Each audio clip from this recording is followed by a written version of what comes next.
We pointed the most powerful space telescope ever built into a patch of darkness, and it stared back with too much light.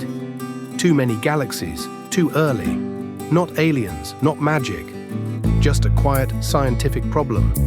The universe, as we model it, might be underestimating how fast the first structures formed. This is Cosmic Enigma, and today we're doing this science first. What did James Webb actually discover? What was overhyped? And what mysteries remain real enough to keep astronomers awake?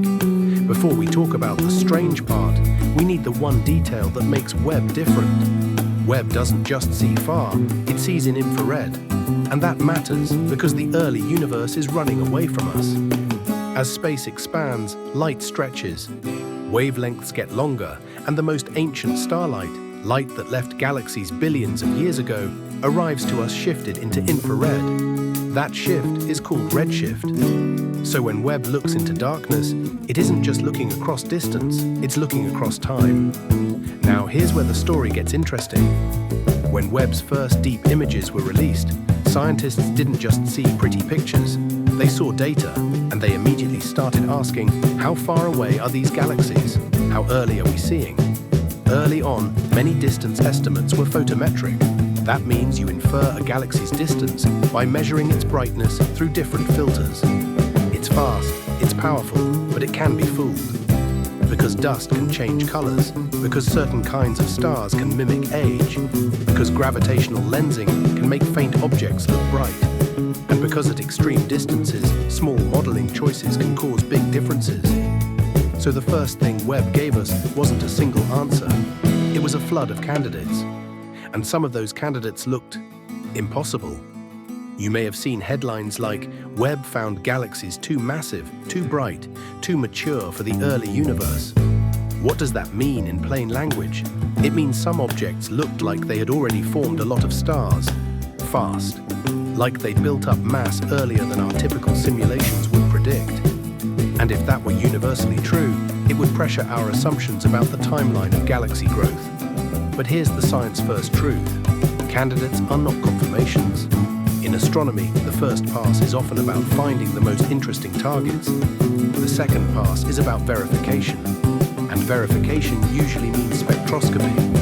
Instead of inferring distance from broad colors, spectroscopy looks for fingerprints, specific features in the light that shift in a measurable way. It's slower, it's harder, but it's much more definitive. That's why, as follow-up work came in, some early record breakers moved closer in time. Some objects that looked like extreme early universe galaxies turned out to be less extreme. Not because anyone was lying, but because science is designed to correct itself. So does that mean the mystery disappeared? No, it just changed shape. Even after revisions, Webb is still showing us something profound. The early universe looks busy, crowded, productive, and in some places unexpectedly efficient. Let's talk about the first major puzzle, brightness. When we look extremely far back, we expect galaxies to be small and faint, because there hasn't been much time to form stars, because heavy elements and dust should be limited early on, and because it takes time for gravity to gather gas into large structures.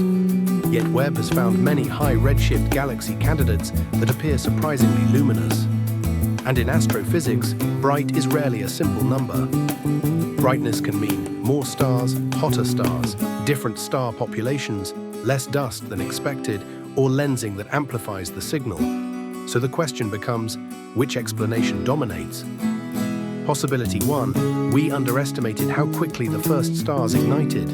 If early galaxies formed stars in intense bursts, they could shine brighter than our conservative models assumed. Possibility 2, we are misreading the stellar populations. If the earliest stars were different, hotter, more massive, more efficient at producing light, then a galaxy could look mature, even if it's younger than it appears. Possibility 3, dust is playing tricks. Dust doesn't just block light. It can also reshape what we see. Some galaxies can look red, not because they are ancient, but because they are dusty. And dust can hide star formation in ways that change our estimates. Possibility 4, gravitational lensing. When a massive object sits between us and a distant galaxy, it bends the galaxy's light. It can magnify it, distort it, and make it easier to detect. That's incredible for discovery. But it also means the universe can hand us optical illusions. And then there's a deeper possibility. Not that physics is broken, but that our average picture of early galaxy growth might be too slow. In other words, the early universe may have been more efficient at building structures than our typical assumptions suggest. Now, the second puzzle is even more unsettling, because it's not just bright galaxies.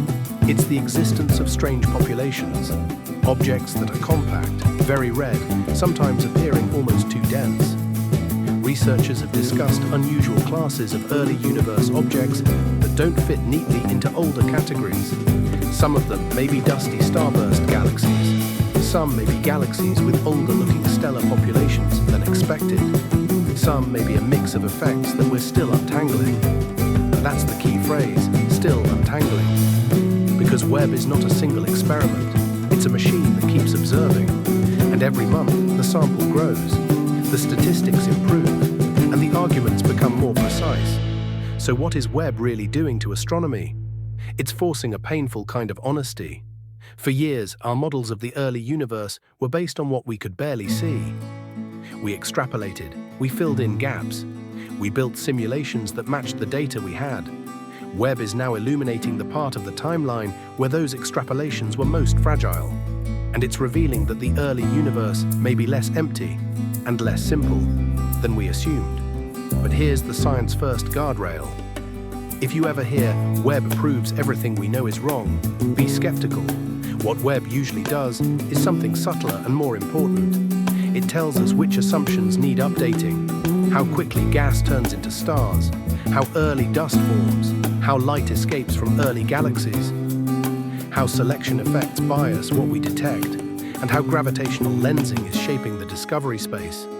In science, revolutions often start as small corrections, a parameter that shifts, a distribution that changes, a timeline that compresses, and sometimes those small corrections unlock a deeper understanding, not because the universe changed, but because our model finally caught up.